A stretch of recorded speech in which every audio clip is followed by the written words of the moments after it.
This story takes place in the US. I was at the library one time, just there to check out a book, and I saw this little teenage kid on a table. And I saw Bibles and other books there. I was kind of surprised since not all kids study big books like that. But when I got close, the kid said hi to me and I responded back, and then we started talking. And I told him what was he studying. And he evaded the question. And then he told me he had to go to the restroom. And then he left. And he never returned.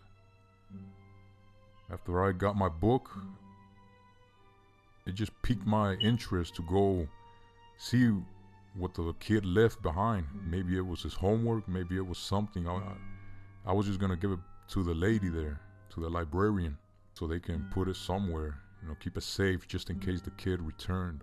He probably forgot about it. But when I got the paper, I could see the title, The Heirarchy of the Kingdom of Death.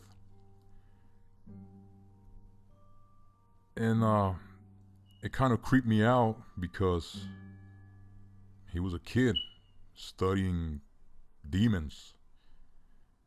And I don't know if it's all correct or if it's all wrong or right. Who knows? But I did not give this paper to the librarian. I just took it. And it goes like this. Number one, there's principalities. A principality is the highest rank in the kingdom of death.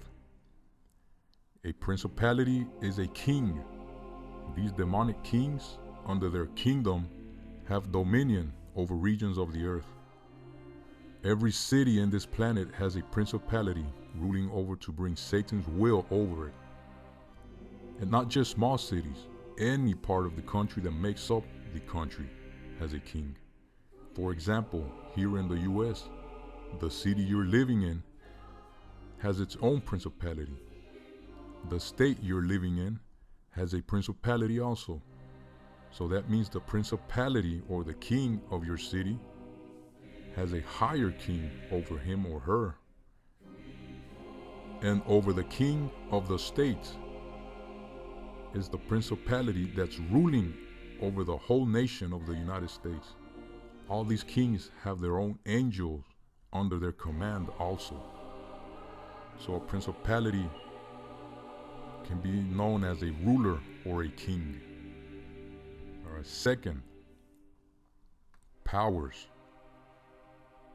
Powers are subjected to their authority, which is their king or principality. Powers receive orders from the king and enforce what the king has commanded.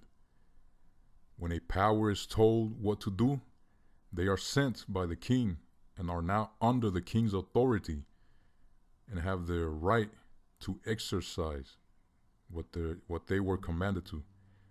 Think of the powers as police or agents of the king, their right hand. So powers are the authorities of the kingdom of death.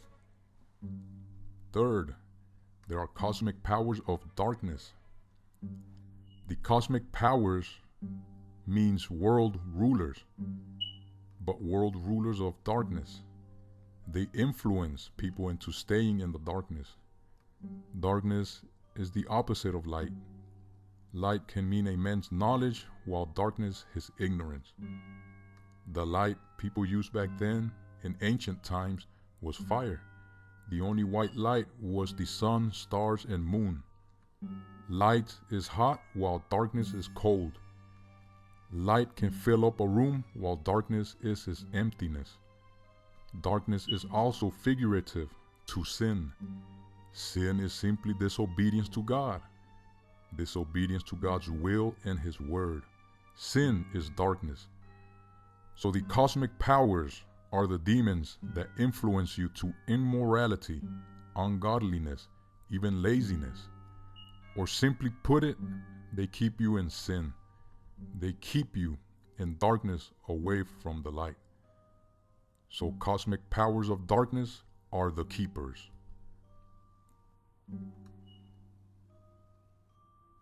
And fourth, there are spiritual wickedness in high places.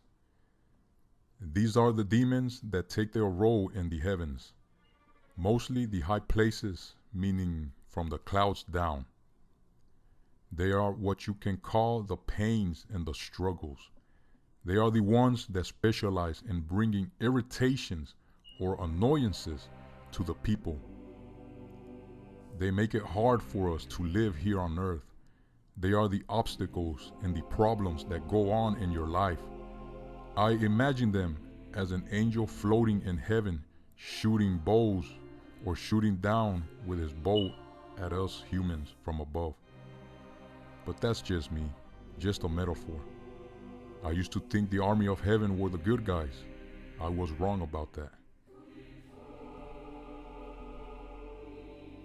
So you can think of the spiritual wickedness in high places as the problem causers.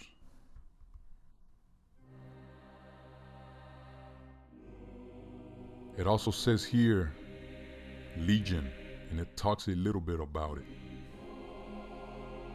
Back then, Rome's military had a word for a formation of a big group of soldiers, and it was legion. This legion was made up of around 6,000 to 12,000 of foot soldiers. And Rome's military had a very interesting tactic, and it was all of the formation fighting as one. The soldiers from the front would attack at the same time with the same movement, while the whole legion moved forward together. They were all in accordance to the tactic and fought as if they were one entity. When Jesus asked the demon that was possessing the man in Gadarene, what was his name? The demon answered, "My name is Legion, for we are many." The demon used a military term as its name.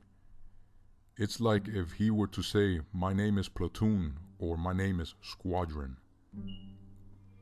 There is something interesting here.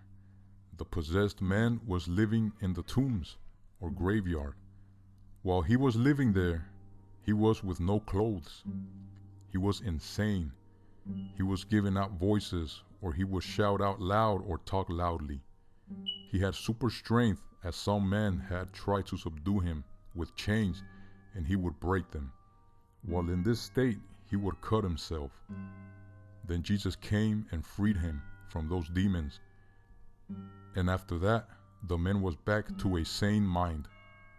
Reminds me of the so-called zombies that came out in the news, but without the super strength. Maybe it was just the bath salts. I remember a circumstance when a principality shouted out loud through a man and yelled the name Legion. He was calling forth a legion of demons, and was screaming with fury while yelling in Spanish, "Why haven't you killed him?" And it was as if there were 3 persons in front of him. You could feel them there. Seems like the legions that were right there were some of the spiritual wickedness in high places. So legion means many, many as one.